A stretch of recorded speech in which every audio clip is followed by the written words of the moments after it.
Hey guys, Lord Sendo here. If you recall, I did a video on tower defenders earlier, and I've been playing it quite a lot. I managed to get all the way up to legendary mode, where I lost by a hair. In this video, I'll be showing you how I completed normal mode. There were some challenges that I had to face, and how I overcame them. So there's this exclusive John Roblox tower that you can get. All you have to do is click codes on the main screen, and then type in John Roblox, all one word, and then click the enter button, and you should get a new tower. So John Roblox is a support tower. You can only have one of him out per person, and he buffs the range and damage of all your troops around him. My first attempt at normal mode was very unoptimized. I was using the crossbowman, the paladin, and John Roblox. That's like one of the worst combinations of towers that I could have used, but I just wanted to throw some things together and see how they worked. So I had no real difficulty on the first rounds. I just placed a crossbowman to deal with the small units. Very shortly, I was being overwhelmed and swarmed by these enemies. John Roblox and the crossbowman are both single target units, meaning they can only hit one person at a time. The paladin is also a single target unit, but once you level it up a bit, then it gains some AoE damage. However, it became increasingly clear that I wasn't going to be able to survive the waves of enemies before the paladin got the AoE upgrade. This just made for a very doomed run, because I knew there was no way I could beat this map with that composition of towers. Despite my best efforts, my defenses crumbled, and the enemies very quickly overcame me. I was trying to latch on by just spamming crossbowmen.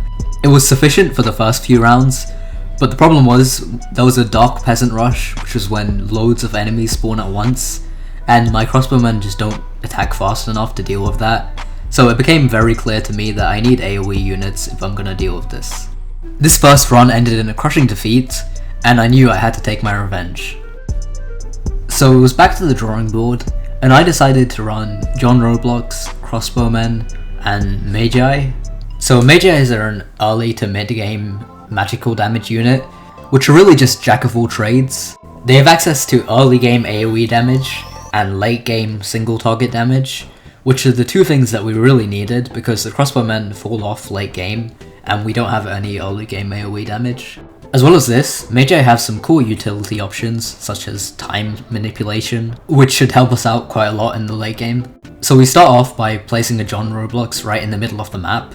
While John Roblox is a support tower, he can still deal single target damage himself, and he has enough to one-shot the early game units. As soon as I have enough money to get the mages, then John Roblox will be able to buff them immediately.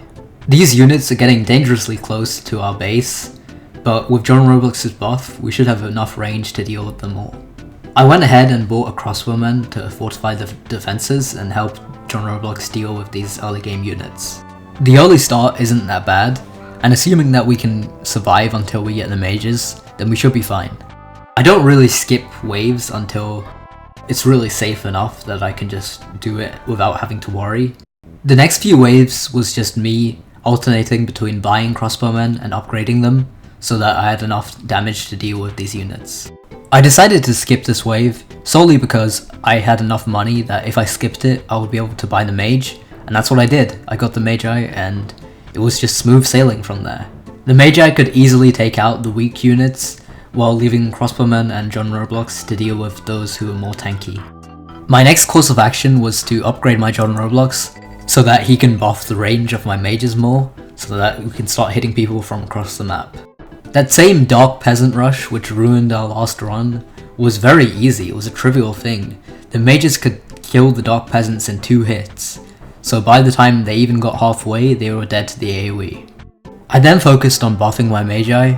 Once your Magi gets a higher level, you can get these ice spike moves, which does a lot of single target damage. This makes it much easier for me to deal with tankier units. The mages also have a ton of other moves like chain lightning, firestorm, and time manipulation. They all do their own thing, and it's a pretty good all-rounded tower that's very good for beginners. The rest of the run was very easy from there. It just consisted of me upgrading my mages, buying more of them, and upgrading John Roblox to max level for the greatest buff. I was never really in danger this entire run, and as we upgraded the mages, it just became easier and easier. The boss stage, however, was a completely different story. I always like the boss stages in this game because it feels quite immersive in the sense that your screen shakes and the whole ambiance of the map changes as well. It sort of like encapsulates that scared feeling you have when you face an RPG boss. So about this boss stage, there are loads of things that happen at once in the boss stage. A summoner spawns at the back, a ton of fodder units try to overwhelm you, the actual boss itself starts slowly walking across the map, and there are some aerial units such as dragons as well. I'd suggest that if you don't have a good GPU, you should turn all the settings down to very low, because there are loads of units that spawn at once, and with the tower effects, it can take quite a big toll on your computer. So I really thought I was good with this boss run. There was no way I was going to lose, because with the mages fully upgraded, like what more could I possibly have? It soon became evident to me that the summoner that spawned at the back was causing a huge problem for me. They kept on spawning these units, and I wasn't able to do enough damage to deal with them fast enough. You can kill the summoner, but the problem is, the mages that I had don't have enough range to actually reach the summoner, therefore it became very difficult for me to actually find any solution. The units that the summoner spawned were quickly overwhelming my base, and there was really nothing that I could do about it. I knew that if I wanted to beat this stage, I had to find a way to deal with the summoner. In terms of this run though, it was doomed. I managed to kill all the units that the summoner spawned, but the problem is the boss had gotten far enough that it didn't matter. I didn't have enough damage to kill him in time, and he quickly destroyed my base. The silver lining though was that I was able to do a decent amount of damage to the boss. Out of 1.5 million HP, I was able to get him down to 750k, which is around half of his health. This basically confirmed to me that if I was able to destroy the summoner in time, I would be able to prioritize the boss and be able to kill him before he reached my base. From the attempts, I'd managed to level up quite a bit and gain some shards, so I decided to buy a special ability. I chose the lightning strike, which is meant to stun units and do quite a lot of damage. As well as this, I decided to sub out my crossbowmen for the mortars, which are early game units which do a lot of AoE damage. This would allow me to get through the early game without much struggle, and I would be able to get to the late game with a very smooth transition. The mortar's first upgrade is really bad, but the second upgrade is very strong, so I decided to skip some stages so I could get some cash and play some more of them. The mortar has become incredibly strong to the point where you can skip stages without really even worrying too much. It's probably one of the best early game towers in the game, and I definitely recommend it to you guys. I forgot to mention it, but I decided to swap out the mages for Mad Alchemists. The reason for this was because Mad Alchemists are late game units, they cost way more and they do more damage late game. This would theoretically allow me to do way more damage to the boss, and I should be able to deal with him.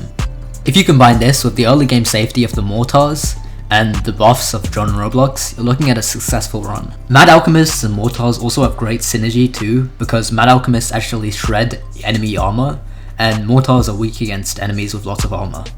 I got to the boss stage with no difficulty at all, and I decided not to make the same mistake again of keeping the summoners alive. What I did was, if you go to the individual mortars, you can click the target filters and make them target the units at the back, and the summoner stays at the back. So I made 2 of the mortars target the back, and the summoners got shredded. This means there was way less units for my Mad Alchemist to deal with. They could start focusing the boss and do some serious damage to him.